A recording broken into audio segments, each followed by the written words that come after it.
make a good man turn bad.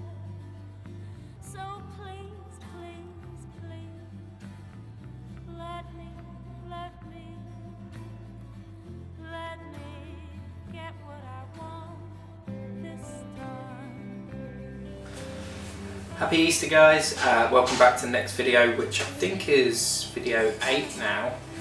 So today I'm just going to go through a couple of pet peeves. So these are things that when I go to a coffee shop or that I try to do at home as well, just little things that niggle me whenever I visit a coffee shop. So first we're going to start with sort of things like milk etiquette. So first thing I always do whenever I walk into a new coffee shop is I check that their steam wand is absolutely clean.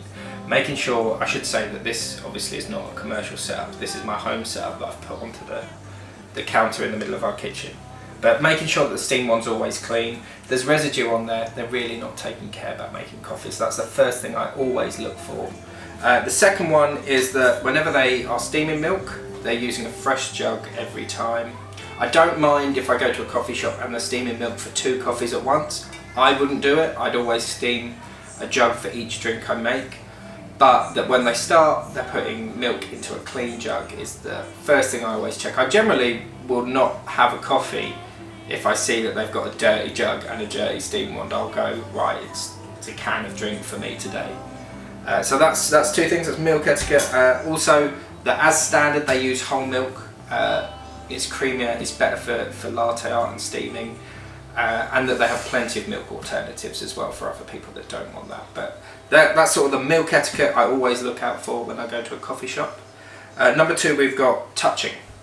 So if you see the cups I've got on top here, whenever I'm in the coffee shop you'll see that all our cups are kept this way up. Now we wipe down the top of the espresso machine every day. What this does is, so the heat from the machine heats the cups, but also by having them lit down means that the barista never has to touch the cups at all. So what the barista can do is they're not touching the lip, they're just touching the bit here that you're drinking from is never touched by them. So if they're steaming milk, that's my son just slamming doors. If you're steaming milk, they've got their hands down here, way below where your mouth would touch the cup, or sometimes you'll see them holding it by the handle and steaming milk that way.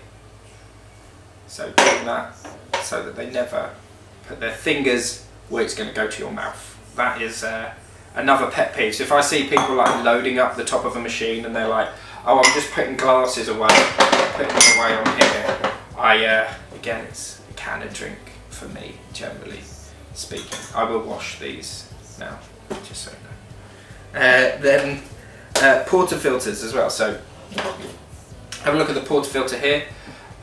Once someone's made a coffee, you'll see sometimes they'll just like knock it out on the knock box and then they'll put it straight into the grinder to sort of refill it up.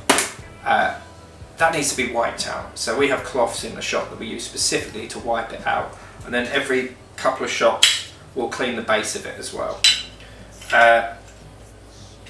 Just to make sure that it's only fresh coffee, not pre-used coffee going through the machine. It's another thing I tend to look for. Obviously that's one that maybe you've already ordered a coffee by the time you discover that they're not cleaning the portafilter. But let's just put that one back in there. If I can get it in from this weird angle. The next one is purging the machine. So after each shot, just running water through it. I like to make sure that I can see people doing that. Coffee does get stuck to the top of the machine, so just running full of water through it, make sure that it's ready for the next shot. And then the last part, very important part about coffee shops and when you go into a business like this is how the staff are acting. Now, you can have the world's most beautiful cup of coffee, but if the staff are rude or not very polite, or it ruins the whole experience. Coffee is, for the most part, an experience. It's sitting in a relaxed atmosphere with friendly people enjoying the cup. So if your staff aren't very friendly, if people aren't talking to you very nicely when you order your coffee, and there's this whole sort of trope in coffee about the bitter barista, the sort of grumpy guy serving coffee. There are people like that, and the people who I know who are grumpy baristas tend to be grumpy but welcoming.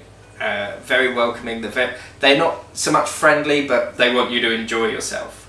So it's all about maybe not friendly, but polite staff. It's one of the main things that I can't deal with people not having in their shops. And then last is knowledge. A couple of weeks ago I went into a new coffee shop and I asked them what coffee they had.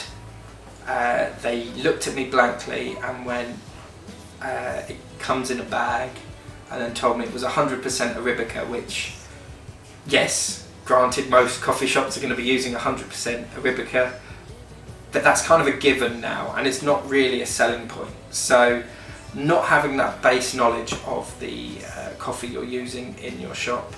Just to say, I don't expect you to have all of the coffee knowledge of everything involved, but I'd quite like to know what country of origin the coffee comes from. I'd like to know who roasted it. If you're going to be making people coffee, you should at least know what you're serving them. So they're my pet peeves. So that's just a selection of things that I absolutely would turn me away from a coffee shop. And I hope we don't do any of them. And if we do any of them, only on a really bad day when things are going pretty badly. Because no one's perfect all the time. So there should always be some room to maybe give someone a second chance. That's it for today. Just a couple of little things that I wanted to share, pet peeves. Have a lovely Easter. I mean, I doubt you're going anywhere. We're making buns and eating pie, so we're going to have quite a good one. And then we'll see you hopefully in the next video in a couple of days' time. Stay in, stay safe, and go team.